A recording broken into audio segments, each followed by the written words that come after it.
Ito ang isa sa mga dahilan kung bakit nagsara yung food business ko noon. O nga pala, ako nga pala ay may negosyong beef pares dito sa Digos. At ako ang unang nagpatayo, nagumpisa, nagsimula ng beef pares noong 2017. At yung pwesto ko noon ay doon pa sa Playa. Yun po yung Hangover Mommy House. Shout out sa mga nakakilala ng Hangover Mommy House. Nagsara lang tayo, pero babalik ako. Hantayin nyo.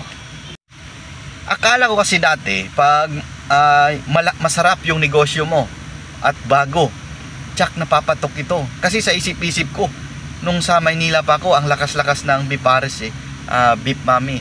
Malakas talaga siya. Tinitingnan ko yung nagbebenta. Ganyan kakapal yung yung pera, yung laman pag nagsusukli. Sabi ko sa isip ko, nako, pag ako nagumpisa nito, isang taon lang, ganyan din kakapal yung hawakan kong pera, panukli. Pero mali pala yun. Hindi pala ganon kadali yung food business, lalo na kung bago lang ito dito sa lugar na to.